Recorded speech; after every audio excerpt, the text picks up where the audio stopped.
साल 2024 ये वो साल था जिस साल में अमेरिका के राष्ट्रपति का चुनाव होना था, और क्योंकि अमेरिका का जो राष्ट्रपति होगा उसी से पूरी दुनिया की रणनीति तय होगी। और इसी में आया एक नया मोड़। बाइडेन साहब पद से हटते हैं और ट्रंप साहब अपने पद पे फिर से विराजमान हो जाते हैं। इंडिया के लोग ट्रंप साहब को जिताने के लिए कोई पूजा अर्चना किया, कोई अपने तरफ से अलग सपोर्ट किया, किसी ने ट्विटर पे कैंपेन किया। लोगों ने अलग अलग तरीके से जैसे जिसके मन में हो सका, जैसे जो सपोर्ट कर सकता था सपोर्ट किया। सबकी एक्सपेक्टेशन यही थी कि ट्रंप साहब एक बार फिर से आएंगे तो भारत और अमेरिका का रिश्ता फिर से वैसा हो जाएगा जैसे कभी हुआ करता था। पर ऐसा कुछ हुआ नहीं। ट्रंप साहब आए और सारी एक्सपेक्टेशन पे पानी फेर दिए। पर जैसे ही ट्रंप साहब आए, इनकी नजर में सबसे पहला जो देश चढ़ा वो था चीन, हमारा पड़ोसी मुल्क। चीन पे इन्होंने पाबंदियां लगाना शुरू कर दिया टैरिफ के माध्यम से, क्योंकि इनकी चिढ़न सिर्फ इस एक बात पे थी कि अमेरिका का और चाइना का हर साल 450 बिलियन डॉलर का जो ट्रेड होता है उसमें चाइना अकेले 300 बिलियन का करता है और अमेरिका सिर्फ 150 बिलियन का ही कर पाता है। अब इनको कैसे ये हजम हो कि 150 बिलियन अमेरिका से ही कोई हर साल लेके चला जा रहा है विदेशी, और वो भी जो इनका सपोर्ट नहीं करता है, एक तरीके से इनका डायरेक्ट खिलाफत करता है, यानी इनसे दुश्मनी मोल लेता है। इसीलिए ये चाइना के खिलाफ थे और इन्होंने टैरिफ लगाना शुरू किया।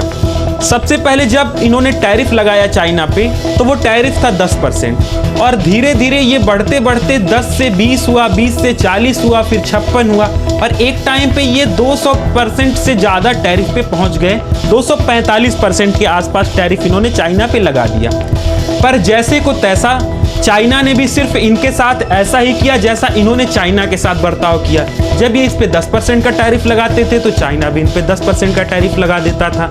ये 20 का लगाते थे तो चाइना भी 20 का, ये 40 का लगाते थे तो चाइना भी 40 का। इन्होंने 245% का टैरिफ लगाया तो चाइना ने भी 245% का रिवर्स में टैरिफ लगा दिया।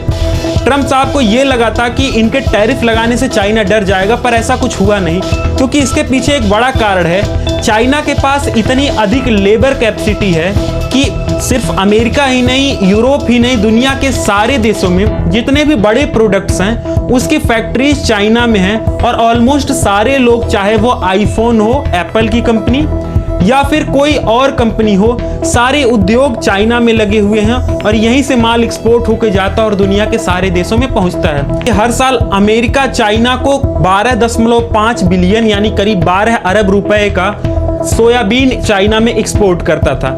चाइना ने बोला देखो जी, आप हमारे ऊपर टैरिफ लगाओगे तो हम आपके यहाँ से जो सोयाबीन आता है उसे हम नहीं लेंगे।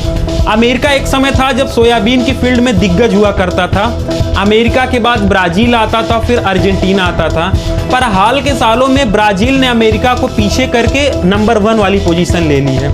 और चाइना ने इसी चिढ़न का फायदा उठाया कि हम तो अब जो है बिजनेस जो करेंगे सोयाबीन का वो ब्राजील के साथ करेंगे।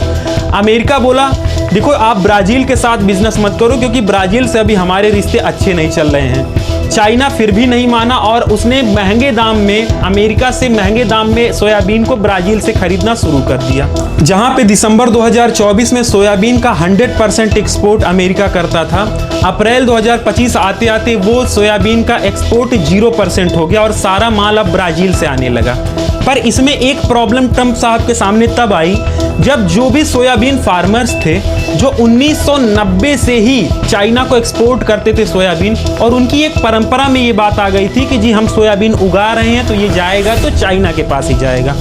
पर अब जब वो सोयाबीन चाइना को एक्सपोर्ट नहीं कर पा रहे थे तो इन्होंने दबाव डालना शुरू किया ट्रंप पे कि हम प्रोटेस्ट पे अब उतरने वाले। और ट्रंप साहब को ये बात बखूबी पता है कि ये जितने भी फार्मर्स सोयाबीन उगाते हैं ये इनके डायरेक्ट वोटर्स हैं, इन्हीं के वोट पे ये राष्ट्रपति बने हुए हैं और इनसे ये कैसे खिलाफत मोल ले सकते थे। और इसी एक बात से कि मात्र इनकी सत्ता ना छिन जाए, इन्होंने उसी दिन ट्वीट किया कि देखो जी, जो लोग भी सोयाबीन के फार्मर्स हैं वो परेशान नहीं हो, हमारी अगले महीने ही शी जिनपिंग से मीटिंग होने वाली है जो कि एशिया पैसिफिक इकोनॉमिक कॉरिडोर यानी एपेक के समूह में होगी। वहां पे हम शी जिनपिंग से बात करेंगे और ये सारा मुद्दा जो भी बिगड़ा हुआ है उसको हम रिजॉल्व करेंगे।